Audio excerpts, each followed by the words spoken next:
Islamic దేశమే లక్ష్యం, అందుకు మానవ బాంబులే మార్గం. ఇది పోలీసులకి పట్టుబడ్డ సిరాజ్ దురాలోచన. హైదరాబాద్ లో పేలుళ్లకి కుట్ర చేసిన కేసులో ఇప్పటికే సిరాజ్, సమీర్ అనే యువకుల్ని అరెస్ట్ చేసిన ఎన్ఐఏ అధికారులు వారి నుంచి సమాచారం రాబట్టే ప్రయత్నం చేస్తున్నారు. పేలుళ్ల కుట్రపై దర్యాప్తు కొనసాగుతున్న కొద్దీ సంచలన విషయాలు వెలుగులోకి వస్తున్నాయి.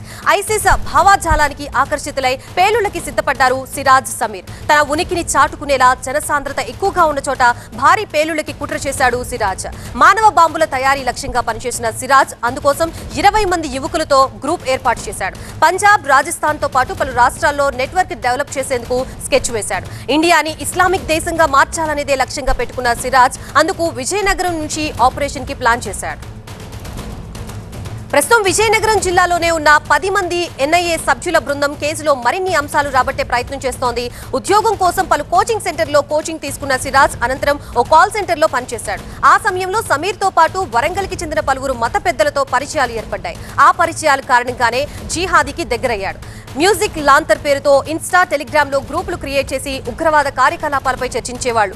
ఐసిస్ హ్యాండర్లని సౌదీ వెళ్లి కలిసిన సిరాజ్ అతడి నుండి ఉగ్ర కుట్రకి సంబంధించిన సమాచారం సేకరించాడు. సిరాజ్ పలుమార్లు సౌదీ, పంజాబ్, రాజస్థాన్ వెళ్లినట్లు ఎన్ఐఏ గుర్తించింది. సిరాజ్ తో పాటు సమీర్ బ్యాంకు ఖాతాల్ని కూడా పరిశీలించారు. సిరాజ్ కి పలువురు సౌదీ వాసులతో పరిచయాలున్నట్లు గుర్తించిన ఎన్ఐఏ అక్కడి నుండే నిధులు వస్తున్నట్లు అనుమానిస్తున్నారు. కుట్ర కేసులో సిరాజ్ కి సహకరించిన కర్ణాటక, మహారాష్ట్రకి చెందిన యువకుల్ని కూడా విచారించనుంది ఎన్ఐఏ.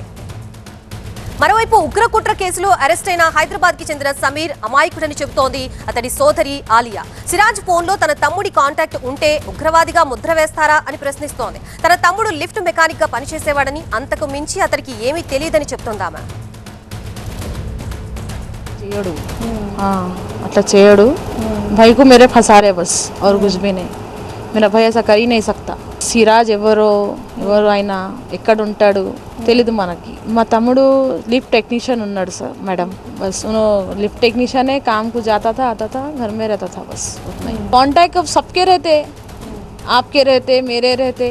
तो आप गलत है तो मैं गलत हो जाती, अगर मैं गलत है तो आप गलत हो जाते. ऐसा थोड़ी होता, नहीं होता ना मैडम. क्या है कि देखो मैडम, शक के तौर पे उठाए होंगे, डाउट के ऊपर उठाए होंगे.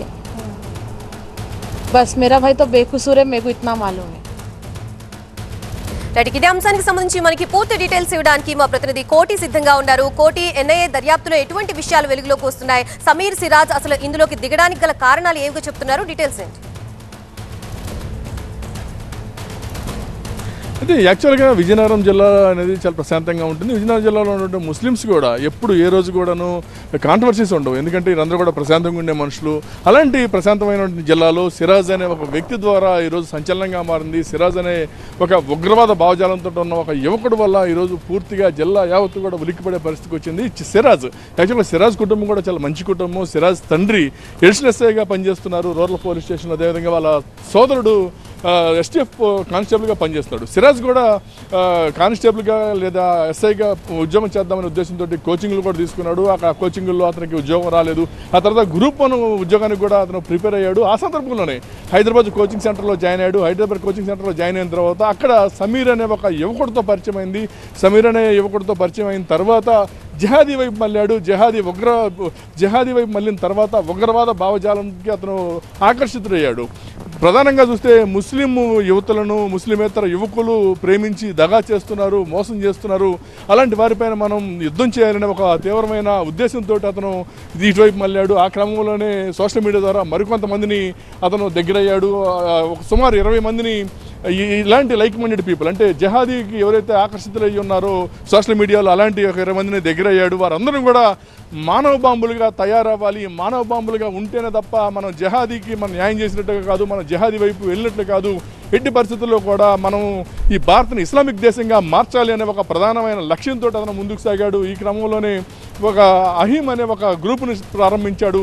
ఆ తర్వాత అతని నెట్వర్క్ని ఇంప్రూవ్ చేసుకునేందుకు వరంగల్లో ఉన్నటువంటి కొంతమంది మత పెద్దల్ని కలిశాడు. ఆ తర్వాత జిహాదీకి సంబంధించి, ఇస్లామిక్ సంబంధించిన కలకత్తా, అదేవిధంగా రాజస్థాన్, అదేవిధంగా మరికొన్ని రాష్ట్రాల్లో కూడా మీటింగ్లు కూడా హాజరయ్యాడు. మీటింగ్లకు హాజరైన క్రమంలో అక్కడ ఉన్నటువంటి కొంతమంది ఇస్లామిక్ మత పెద్దలతో అతను ప్రధానంగా పరిచయాలు ఏర్పడుకున్నాడు. ఆ తర్వాత సౌదీలో ఉన్నటువంటి బిహారీ ముస్లిమ్స్ కూడా పరిచయం ఏర్పాటు చేసుకున్నాడు.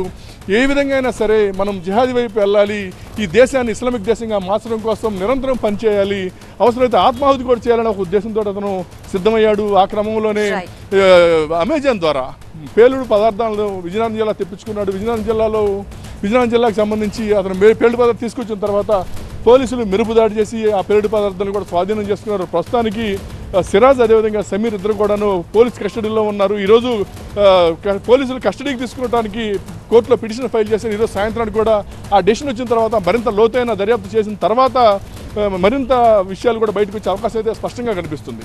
రైట్, థ్యాంక్ యూ కోటి.